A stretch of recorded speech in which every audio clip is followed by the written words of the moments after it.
Hi, guys. I will give you a few minutes for some people to sign in.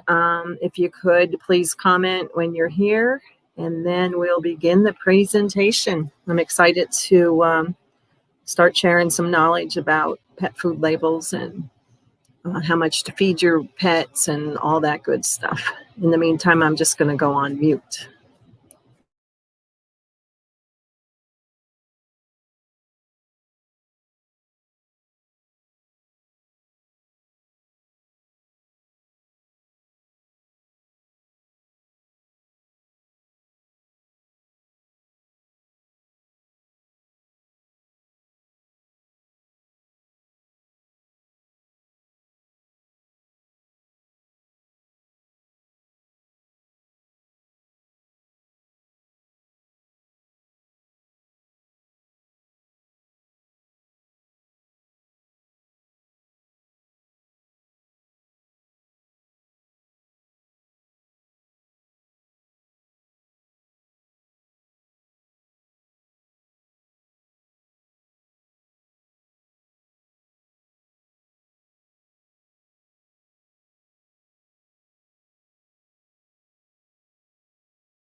It's been a busy few days, Carol.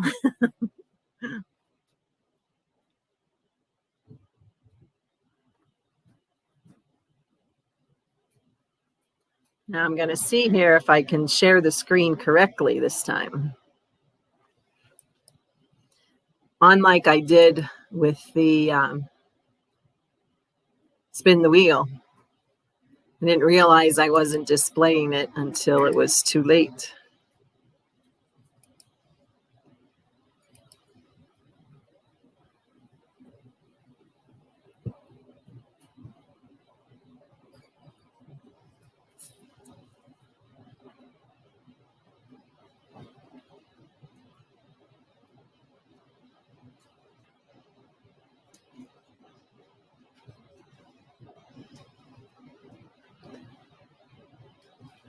So I'd appreciate if you'd let me know if you can see that.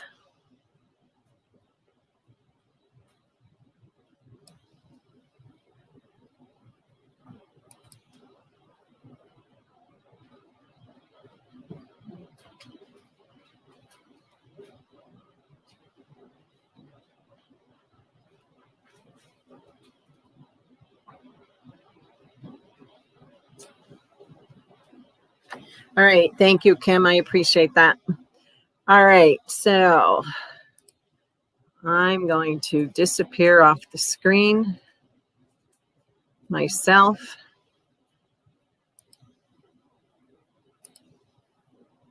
And I will start. So right now, tonight, what we're going to talk about is feeding guidelines for your pets. Pet food labels contain tons of information, but it can often be misleading to anyone who's not read up much on the topic. And to be honest, I'm sure there's not too many crazy people out there like I am and want to learn everything about what's on the labels and what goes into my pets. Almost every single element on the label information can be ambiguous in nature and seems to favor the interest of the manufacturer and not the consumer. Unfortunately, until we have a more truthful, customer-friendly labeling system, the majority of pet owners will be swayed by marketing gimmicks, eye-catching claims, fancy bags, and swayed by watching cute commercials that require less effort than understanding the information on the labels.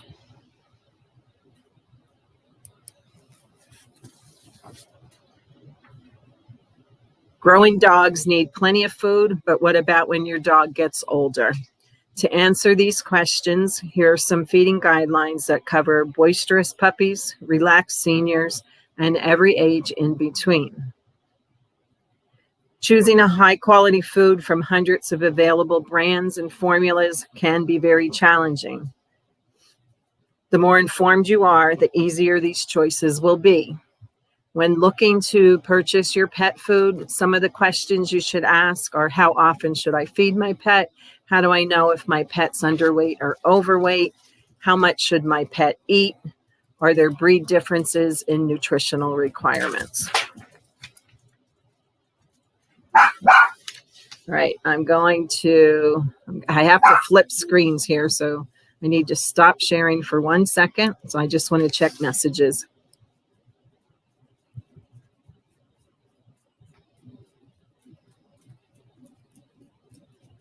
All right. Okay, I'm going to go back to screen sharing.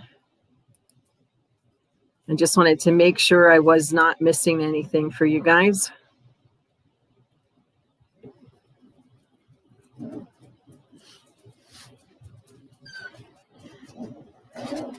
Since puppies grow quickly, they need to eat highly nutritious food, and they need it often. Since they tend to burn so much energy, you start out feeding your puppies frequently, then slowly wean them down to less regular feedings. This process will help them grow into big, strong pets. So from number 1 rule, again, require highly nutritious food and feed frequently when it comes to puppies. So a puppy in my home up until 8 weeks can be eating as much as 3 to 4 times a day. So from 6 to 12 weeks, they need lots of essentials for bone and muscle growth. Quality pet foods would have adequate amounts of protein, DHA, and vitamins to keep your growing puppy at appropriate rates. The AKC recommends 4 feedings a day for puppies age 6 to 12. From 3 to 6 months of age, decrease the feedings to 2 to 3 times a day. And for 6 months to 12 months, reduce to twice daily feedings. Keep in mind that after your pet is spayed or neutered, their energy level often decreases, so it may be a good time to switch from a nutrient-rich puppy food to adult food. This will help avoid weight gain that often happens after the puppies are spayed or neutered. People confuse weight gain after spay and neutering with being the result of the spay and neuter procedure, when in actuality, it's the decrease in energy level. And oftentimes the lack of decrease in the food intake. Typically, smaller breeds should transition to adult food between 10 and 12 months, while larger breeds may take a little longer, say 12 to 14 months, or sometimes even longer, depending on the breed.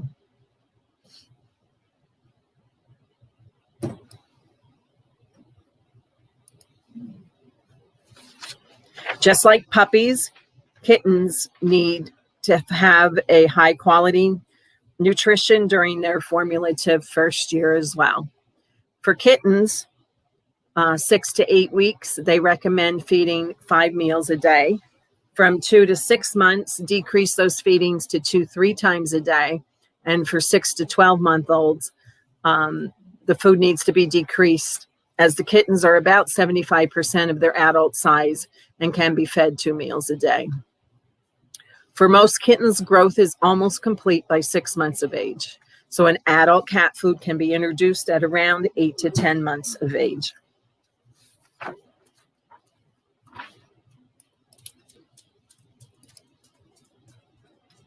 Once your pet's fully grown, you need to make sure you're feeding food that keeps him healthy and fit. You want to avoid him developing health issues by switching to a poor quality dog food. The food type and portion size should be tailored to the breed, the size, and their lifestyle and activity level. So for example, from years 1 to 7, you should be feeding an adult food by now, twice a day. And how much you feed depends on your pet. I recommend strongly that you measure your food rather than just eyeballing it to make sure your dog's getting the right amount each day. Keep an eye on your dog for signs of weight gain and cut down on the food if necessary. When you feed a higher quality, more nutrient-dense dog food, the amount you feed can often be decreased. Pets should eat at regular times, usually once in the morning and once in the evening. The key is consistency. This helps maintain metabolism. Once your dog reaches 7 years of age, they're getting older, a little bit slower perhaps. You must remember that pets age more quickly than people do, so major health changes occur much early in life. I recommend you offer food twice a day, but understand they may not want it to eat twice a day.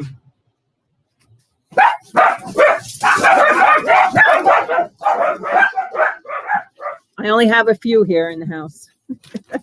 The neighbor just pulled in the driveway.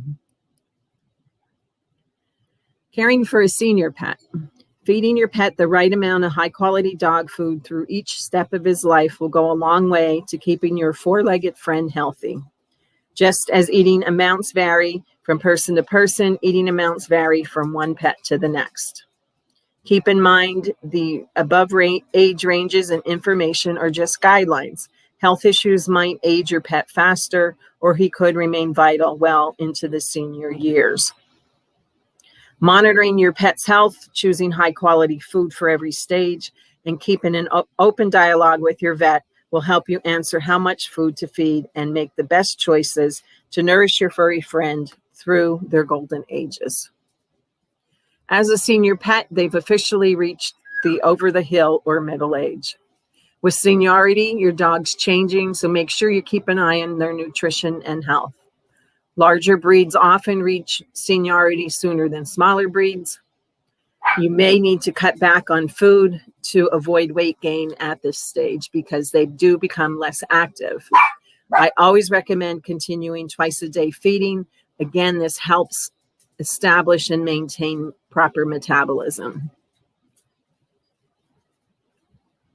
If you see sudden changes in your pet's weight or eating habits, you definitely need to talk to your vet, as it may be signs of something else happening.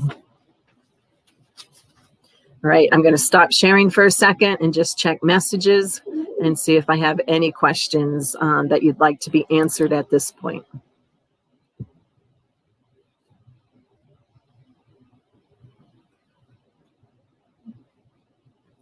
All right. Well, I appreciate all the comments here. Carol, in regard to recommended spaying and neutering for puppies, depends on the breed of the dog. If you're talking, and I know you're a dachshund lady, I recommend that males are neutered between 5 and 7 months of age, and females between 6 and 9 months of age. I like to wait just a little bit longer for the females.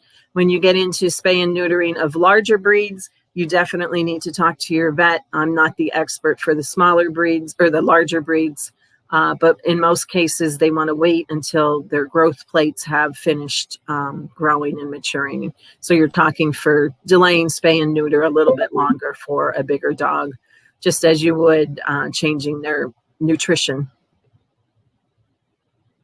All right, how much water? As far as water goes, I have water available all the time. My dogs can drink water 24 hours a day. If I would ever have a dog that seems to be drinking excess water, then I would talk to my vet and maybe not have it available as often. But definitely water, 90% of the body is made up of water. And providing that water is very important to their overall health, just as it is for humans. And I see here, let's see, this question. If pet does not eat at their morning feeding, I take away until next afternoon. Is that okay? Absolutely okay. That helps them learn to that feeding is on your schedule, not their schedule. And it just means maybe he's not hungry. I have some that don't eat in the morning and then, they'll pig out in the afternoon. And then I have some that prefer to eat in the morning and not in the afternoon, just kind of like people do.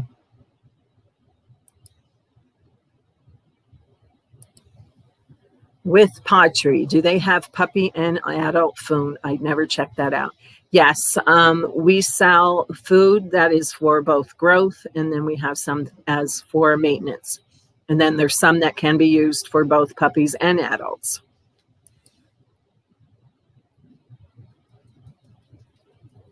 All right, now I'm going to go back to sharing. I still have lots of information. Next, we're going to talk about your pet's body condition and how to keep an eye on their condition. Sorry, I clicked the wrong button. All right. So for your pets, they use what they call a BS or BCS scale. That is kind of the same thing as a BMI for humans, body mass index for humans. The scale can range. There's two different ones that they use. One is only from 1 to 5, the other 1 to 9. For here, I'm really only going to talk about the larger scaled score, because most veterinarians prefer the 1 to 9 scale, which gives them a little more attitude or latitude to identify subtle changes in your dog's weight. So a pet with a BCS score of, say, 3 to 5 or 4 to 9 will have ribs that are easy to palpate without applying any pressure with your fingers. An emaciated pet with a BCS score of 1 out of 9 will have ribs that stick out with no fat overlaying. These ribs are not easy to feel, but are easy to see. Obese pets, on the other hand, will have a BCS scale of something like 7 to 9 or 9 out of 9, and their ribs are covered with thick layer of fat, making it very difficult to see or feel. Keeping your pet fit will make his life happier, healthier, and longer. And sadly, obesity is the #1 nutritional disorder in pets. So when a vet or you yourself can learn to do this, assign a score to your pet, it requires both looking at your pet and also touching and feeling and palpating. So when you look at your pet, you start by looking at the cat or dog from above. What you're looking for here is the curve or the hourglass figure behind the rib cage, kind of where they have a little bit of a waistline. And then next you would sit on the floor and look at your pet from the side. Do they have a tummy tuck? Is their abdomen slanted upwards between the rib cage and hind legs, or is their belly sagging? Next, you must feel your pet. If your pet's a healthy weight, you should easily feel his ribs. Place your thumbs on the backbone and spread your fingers across the rib cage. You should feel a thin layer of fat with ribs right underneath. You can also run your hand over the pet's rump to feel the pelvic bones and pet him from neck to tail and feel the backbone. Both of these areas should be covered with minimal fat, allowing you to feel bone without pressing too hard.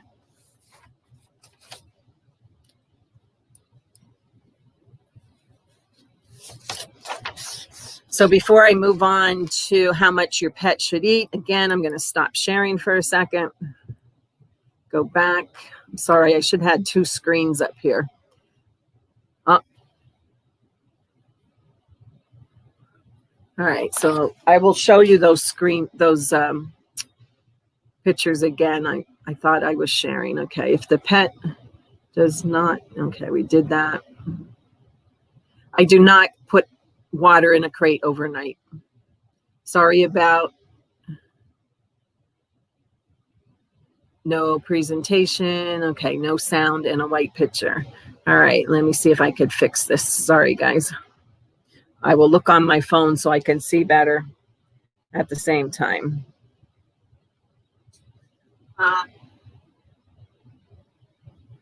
Let me see if I can fix this.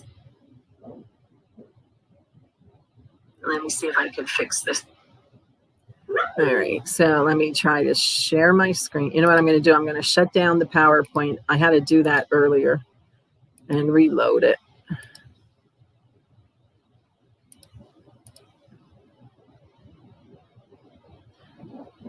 This is the disadvantage of doing a presentation by yourself, because it makes it a little harder. All right.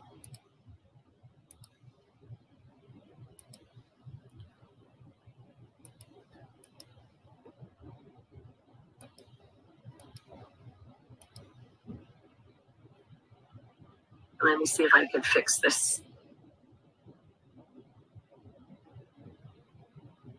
Let me see if I can fix it.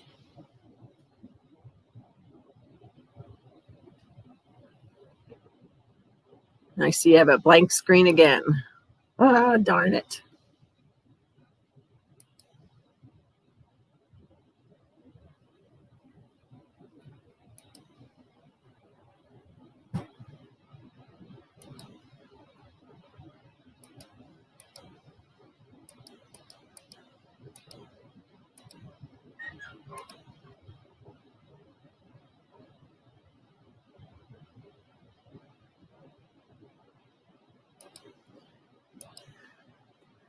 Technology.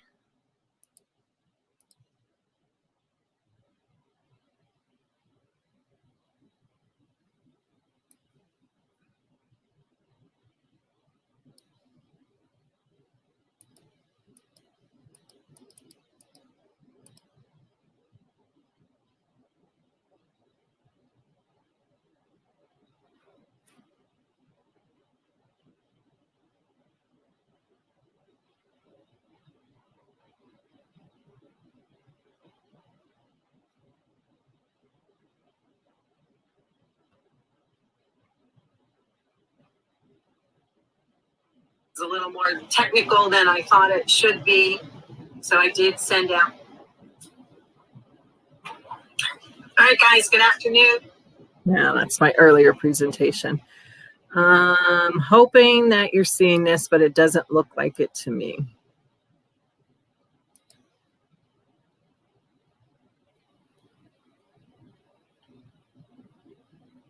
Gremlins. Can you see the screen now?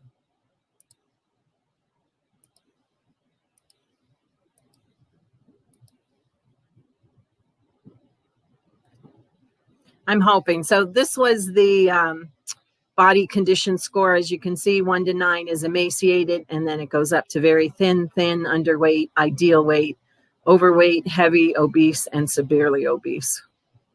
So it's basically just a ranking. And then, as I had stated, and I will be putting these, I actually have a recorded of this presentation, and I'll be putting that out. So hopefully, if this isn't showing up again, you'll be able to have that.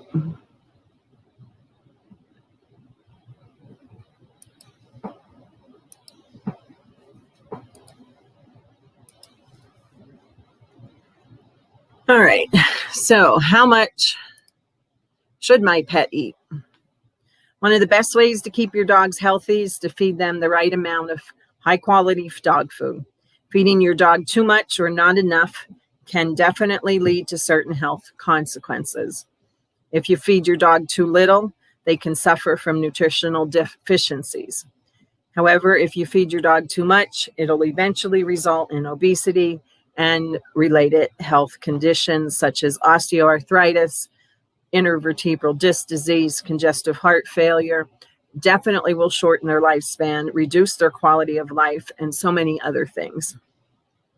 Giving your dog the right amount of quality dog food can help support your pet's overall health and keep them feeling their best. The correct meal size depends on multiple factors, includes what's their ideal weight as an adult. Different dogs weigh different things, and the best way to measure that is if you know the same-sex parent weight and size, that can be an excellent guide. That's not a guarantee because they may, be a little bit bigger or a little bit smaller, but oftentimes that's a starting point. Next, pet's age. If you don't know the pet's exact age, talk to your vet. They can look at their teeth and determine an approximate age and help you better guess what how much food to feed. Your pet's activity level. If you have a dog who likes to just lay around all day, they're going to require less nutrition because they're exerting less energy. And lastly, pet's breed. Know your dog's breed, or mix of breed if you have a mixed breed dog or cat, and then, help that determine you how much to feed. One of the best things that I found in that Pottery offers is the pet profile. It takes all those things, your body, your pet's weight, its age, activity level, the breed, any health conditions that it has, and puts that into a profile, and it runs an algorithm and gives you an estimate on how much food to feed.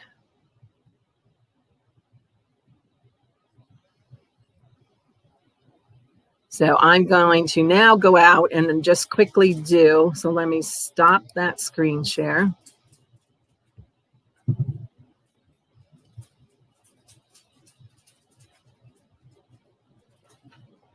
And I'm going to go out to the Pottery website and see if I could share that now and show you how to do a quick pet profile.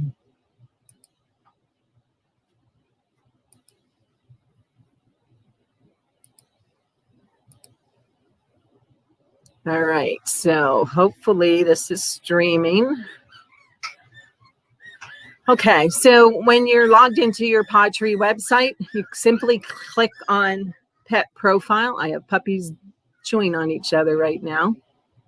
As you can see, I have several of them in here, but I have some new puppies coming, so I'm going to add, and you simply go through each of these steps. So here I have a dog. The pet's name you would add in here. I'm going to have Cadence, and Cadence is just a puppy, and her birthday was 12/1.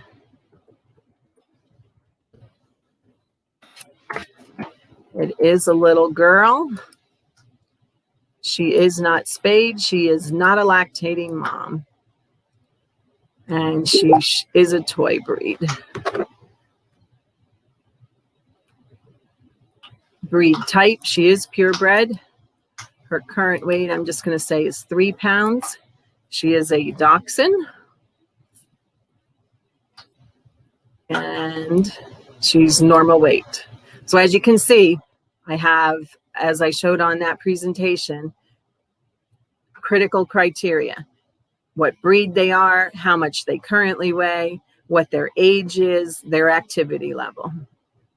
This, I'm going to put, she is a puppy, so I'm assuming it's high energy. I don't have her here yet, but I'm going to put high energy. Now, if you had an older dog, you could then say, oh, well, maybe I know they have allergies. Maybe they're a picky eater. I'm going to click these buttons as no. I'm just going to, actually, I'm going to leave that blank. But you could put in here what you're currently feeding and where you get that food. I'm going to leave that blank. If you had any of these issues, you would click on them as well. And then to the pet profile, it would add other things. Now, I'm just going to add, just so that you can see what kind of things come up. I'm going to do, I want to boost her immune system. And I want to say maybe she has digestive issues. She's a puppy. She may have, switching from her breeder to me, she may have some digestive issues that I want to prepare for. And I'm going to say at this point, she will share her food with Liam, who is also another puppy that I'm bringing. So then I could click continue, or if I had another pet to add, I would save and add. But I'm just going to click continue.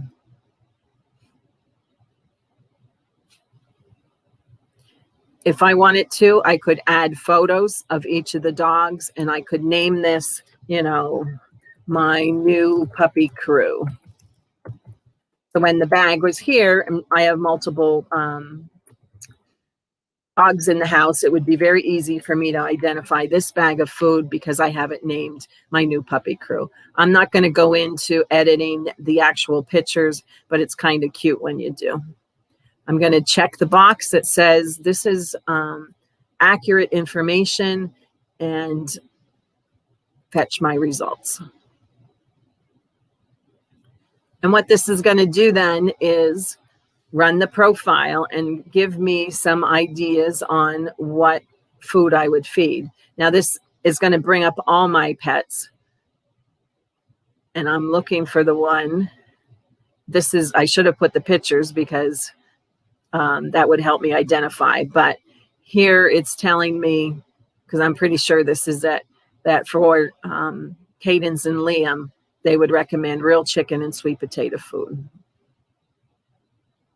And it's also recommending, urine eliminator. It identifies it as puppies, OxyShot, surface stain remover, the GastroPro Plus, poop dispenser bags, all those things.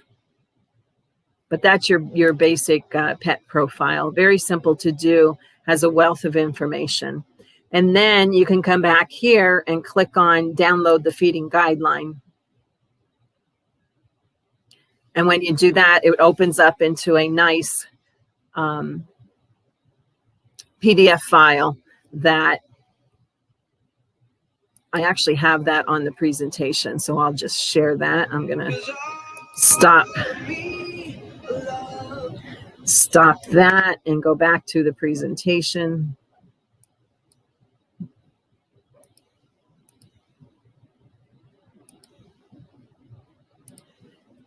And that PDF that I had there, this is what it would bring up. Now, the new ones that I added in are not here, but let me see if I could zoom this in just a little bit.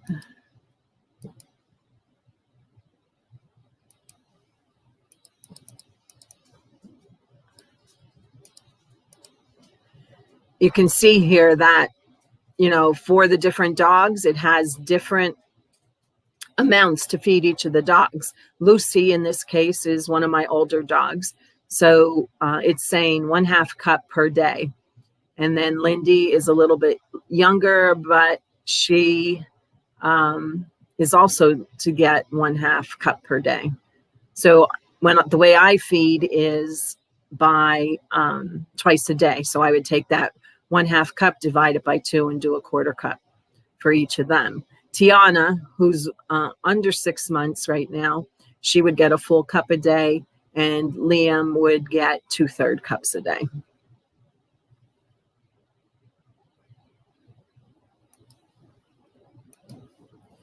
So I strongly encourage, if you have not done the pet profile, that you ask your pet pro to help you complete the pet profile, go over it with them, talk to them about it, and let them help you decide what food, how much, any supplements that you need. And it's definitely a very helpful tool for pet owners, and will help your pet pro as well to learn more about your dog or cat, and help you become, better communication, better relationship between the pet pro and you as a customer. So in summary, feed the highest quality pet food you can afford for the best health you can expect for your pet. Choose the amount of food you feed choosing the amount of food you feed can be simplified with tools such as the Podtree Pet Profile. Be sure to feed your pet according to feeding schedules recommended based on their age, and monitor your pet's body condition score frequently. Stay ahead of weight loss or weight gain. Specifically, it's much easier for them to gain weight than it is to lose weight.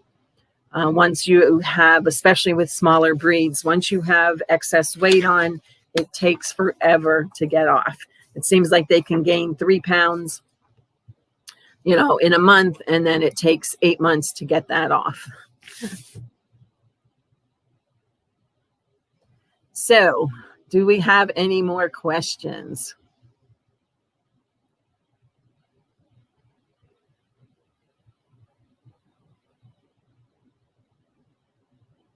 All right.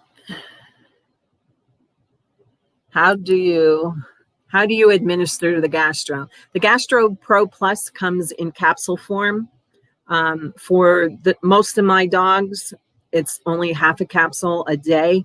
So I split open a capsule and I sprinkle it on top of their food.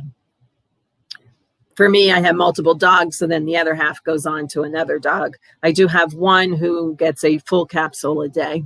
It's only once a day, and I've seen amazing results with that. So thank you for that question. Any other questions? It's a lot of information.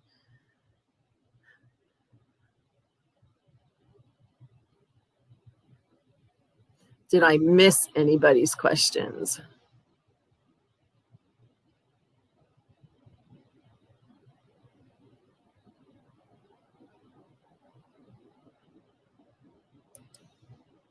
Okay, Julia, I missed yours. How much wet food is okay to feed cats at one feeding? Again, you would have to take all that criteria, what's the cat's age, what's their activity level, what's the food recommendations actually on the package. And then, when you look at an ingredient or a package of food, whether it's cat food, dog food, or canned food, or dry food, you need to look at the recommendations that are on there and then look at your own cat and say, okay, well, you got to remember those recommendations are based on an overall average for any animal that would eat that food.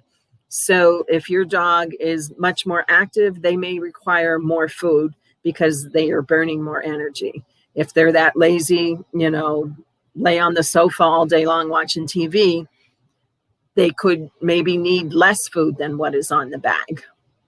So it depends, there is no blanket that says, okay, all cats get, 1 cup of food a day.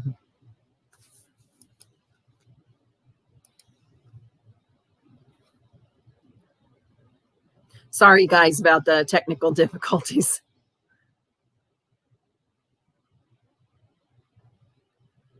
I'm trying to go up and see if there's any other questions that maybe I missed. And I'm here. I can answer questions. It doesn't have to be about how much you feed your pet or any of the nutrition questions. If you have any other questions at all, I'll gladly help you. Let's see here. We have one. Do all puppies need the gastro? I can tell you every single dog of mine, whether they're 5 weeks old or 14 years old, I give Gastro Pro Plus to every single one of my dogs. And I do that because I've learned not only through my research of pet nutrition, but through my own looking at as a human. Probiotics and prebiotics are so important to keep your gut in good health.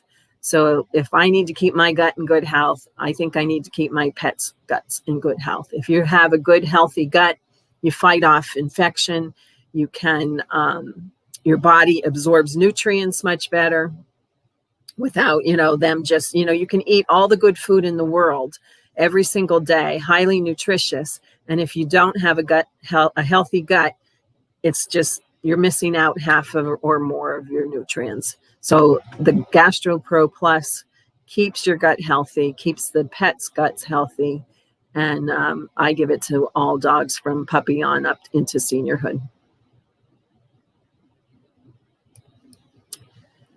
And Nikki wants to know, what age do you start the joint support? For dachshunds, they're known for IVDD, disc problems, and joint problems in their hips and in their legs. I start Joint Support Plus at 6 months of age, and it continues on throughout their life.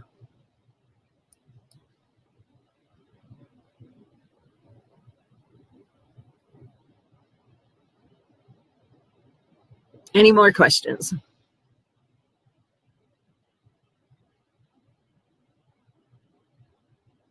Tomorrow, I'll be doing 2 presentations, which I haven't put together yet, but I will after I get off here. One is, I think the first one I do is what you do not want to see in your pet's food. I'm going to teach you to look for certain things in the ingredients list and tell you why it's important to not have it in your dog's food. And then in the afternoon, or maybe it's evening, I'll be doing a presentation on what types of things do you want in your dog food, the BHA, the minerals, the vitamins, and all that stuff. I had some puppy visits today, earlier in between things, and we were talking. They are a brand new pet, have never owned a cat or a dog in the past. So I was talking to them about nutrition and how important it is. And the gentleman said to me, I really want to make my own food. And we had a long discussion about that. And I basically discouraged that. I'm educated. I'm certified in pet nutrition. I tried making my own pet food and feeding my dogs because I thought it was the right thing to do. It's very difficult. There's so many required vitamins, minerals, and to have the appropriate balance of those. You can go buy vitamins and keep adding that stuff in. And before you know it, you're spending more money than you would if you bought a dog food that had complete and balanced nutrition. So it's very complex. Oftentimes we think we're doing, better. You're avoiding pet food recalls and chemicals and all that stuff by making your own food. However, it often leads to early organ failure. Sometimes liver and kidney function goes out of whack. And oftentimes it's because you're trying to make your own food and you're not supplying the pet with the proper nutrition. It's not balanced. It's not complete. You may not have enough vitamin A, maybe too much vitamin E, too much vitamin K, and different things like that can cause major issues in the overall health and not support all the organs that it's necessary to support by providing proper nutrition. So if you're going to want to make your own food for your dogs, feed raw or any of those things, you need to find a pet nutritionist certified in feeding raw or even cooked food, and make sure that you get the adequate minerals, vitamins, and other additives that you find in commercial dog food.